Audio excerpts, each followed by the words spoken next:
असं आहे की हे तीन तिगाडांनी काम बिगाडा सरकार आहे। एका बाजूला एकनाथ शिंदेंचं तोंड, दुसऱ्या बाजूला देवेंद्र फडणवीसांचं तोंड आणि तिसऱ्या बाजूला अजित पवारांचं तोंड। मुख्यमंत्री माझी लाडकी बहीण ही योजना, ह्या योजनेसंदर्भामध्ये अर्थ खात्याचं म्हणणं काय आहे हे आता स्पष्टपणे बाहेर आलंय। आज राज्याचे गृहमंत्री जी कायदा आणि सुव्यवस्था ठेवण्याची यांची जबाबदारी आहे, शांतता राखणं त्यांची जबाबदारी आहे, या राज्यातल्या नागरिकांच्या जीविताचं आणि मालमत्तेचं रक्षण करणं ही ज्यांची जबाबदारी आहे, ते आपल्या पक्षाच्या वरिष्ठ नेत्यांना खुश करून करण्याकरता म्हणून सांगतात की भारतीय जनता पार्टीच्या लोकांनी रस्त्यावर उतरून विरोधकांना ठोकून काढावं। देवेंद्र फडणवीस सारखा गृहमंत्री हे महाराष्ट्राला लांछन आहे। त्याचबरोबर अजितदादा पवार हे अर्थमंत्री यापूर्वी कोणी झाले नाहीत का? अर्थमंत्री पैसे कसे वाटू शकतात तुम्हाला माहित नाही। अर्थमंत्र्यांचं एवढंच काम आहे की अर्थसंकल्प मांडत असताना प्रत्येक खात्याला त्याचा हिस्सा दिला जातो, आउटलेट दिला जातो आणि त्या पद्धतीनं त्याचं वाटप होतं। अर्थमंत्र्याला एकदा बजेट मांडल्यानंतर पैसे वाटण्याचा अधिकार नाही, परंतु या अजित पवार यांनी अर्थमंत्र्यांनी हा सगळा पांडा मोडीत काढलेला आहे आणि जणू अजितदादा पवारच सर्वांना पैसे देतात, खिशातले देतात असा एक पांडा नवीन पडलाय। आणि म्हणून अशा पद्धतीनं कोणाला डोलीतून न्यावं लागत असेल, कोणाला आणखीन काय उपचार करावे लागत असतील, इकडे या राज्यकर्त्यांचं लक्ष नाही तर दुसऱ्याचे पक्ष फक्त फोडता कसे येतील इकडे त्यांचं लक्ष आहे। म्हणून हे महाराष्ट्राच्या जनशिबी आलेलं आहे। असं आहे की नारायण राणेंचं माझं कधीच एकमत होत नाही, पण नारायण राणेंची ही मुलाखत मी बघितली की भाजपानं 288 जागा लढवाव्या।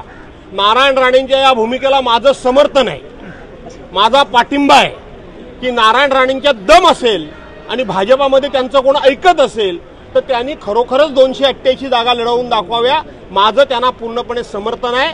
नारायणराव तुम आगे बढ़ो, हम तुम्हारे साथ नहीं है। केंद्र सरकार जे पैसे वाटतंय ते केंद्र सरकार स्वतःच्या खिशातून स्वतःच्या घरचे पैसे वाटत नाहीये, स्वतःच्या पक्षाचा तो फंड नाहीये, तर देशातल्या जनतेच्या करातून तयार झालेला निर्माण झालेला पैसा हा तुमच्या राजकारणाकरता तुम्ही वापरू शकता का?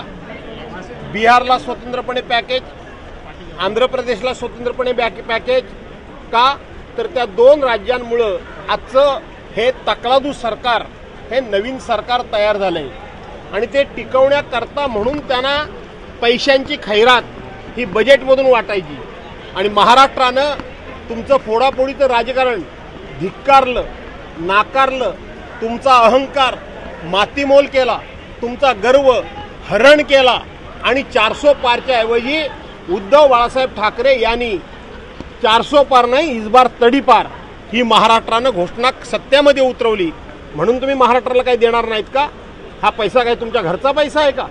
आणि म्हणून देवो अगर न देवो, परंतु आज ही अलोट गर्दी ही जी जमलेली आहे ती आज आमचे पक्षप्रमुख आणि राज्याचे माजी मुख्यमंत्री आदरणीय उद्धव बाळासाहेब ठाकरे यांच्या वाढदिवसाच्या निमित्ताने इथं जमलेली आहे।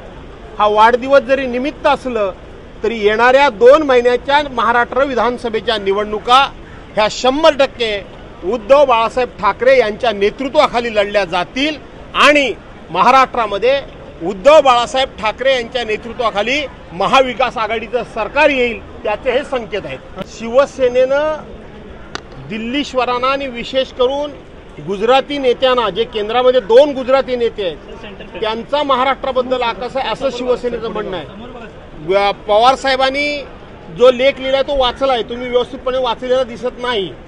त्यांनी त्याबाबत महाराष्ट्राचा द्वेष नाही असं सांगितलं नव्हे, तर महाराष्ट्राच्या मध्ये काय कर्तृत्व आहे ते सांगण्याचा त्यांनी प्रयत्न केलाय। शिवसेनेनं मांडलेली भूमिका वेगळी आहे आणि पवार साहेबांनी सामनामध्ये मांडलेली भूमिका वेगळी आहे, त्याचं तुम्ही गल्लत करू नका। आपल्या सर्वांना आठवत असेल की गेल्या वर्षी नीती आयोगाच्या बैठकीला दिल्लीमध्ये आपल्या राज्याचे मुख्यमंत्री एकनाथराव शिंदे हे गेले होते आणि त्यांच्याबरोबर देवेंद्र फडणवीस नव्हते। त्यावेळेला त्यांना नीती आयोगाच्या बैठकीला 3ऱ्या लाईनीमध्ये बसवलं होतं। आठवण करा जरा, 3ऱ्या लाईनीमध्ये बसवलं होतं। आणि म्हणून आता नुकताच जो अर्थसंकल्प जाहीर झालेला आहे त्या अर्थसंकल्पामध्ये महाराष्ट्राचं स्थान शेवटून सुद्धा पहिला नंबर नाही, शेवटून।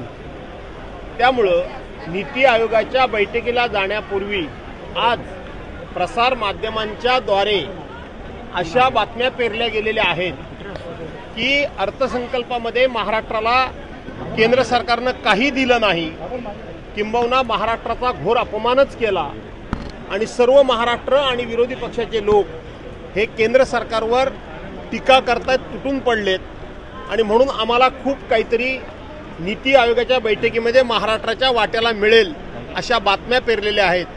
परंतु महाराष्ट्राच्या वाट्याला काही येणार नाही आणि आता सत्ताधारी पक्ष, मग एकनाथराव शिंदे असतील, देवेंद्र फडणवीस असतील, तर अजितदादा यांनी कितीही बातम्या पेरल्या तरीसुद्धा जो बूंद से गई वो हौद से नहीं आएगी की परवांच्या दिवशी अमित शहा हे उद्धव साहेबांना औरंगजेब फॅन क्लबचे अध्यक्ष म्हणाले, क्लबचे अध्यक्ष. या भारतीय जनता पार्टीच्या डोक्यामध्ये 17व्या शतकातला औरंगजेब आहे, परंतु उद्धव बाळासाहेब ठाकरेंच्या डोक्यामध्ये 17व्या शतकातला औरंगजेब नाही, तर त्यांच्या डोक्यामध्ये 21व्या शतकामधला औरंगजेब आहे. कोण औरंगजेब? तर जो आमच्या भारतीय सैन्यामध्ये सैनिक म्हणून लढला, ज्यानं पाकिस्तानच्या अनेक लोकांना कंठस्नान घातलं, ज्यांनी हिंदू आर्मीमधल्या भारतीय आर्मीमधून पाकिस्तानी सैन्याच्या अनेक सैनिकांचे तुकडे पाडले आणि तो रजेवर गेला. रजेवर गेला असताना पाकिस्तानच्या अतिरेक्यांनी त्याला पकडून मारलं, त्याचे तुकडे तुकडे केले. तो कुठल्या जातीचा आहे, धर्माचा आहे, हे विष भारतीय जनता पार्टीच्या लोकांच्या आणि देशाच्या गृहमंत्र्यांच्या डोक्यामध्ये असणं हे अत्यंत घातक आहे. आणि म्हणून त्याचं नाव औरंगजेब आणि तो मुसलमान आहे म्हणून तो देशभक्त नाही असं म्हणणं चुकीचं आहे. आणि म्हणून उद्धव साहेबांनी सांगितलं की त्याचं नाव औरंगजेब असू द्या, तो मुसलमान असू द्या, पण तो देशाकरता लढला म्हणून तो राष्ट्रभक्त आहे. प्रदीप कुरलकर कोण होता? तो RSSचा होता.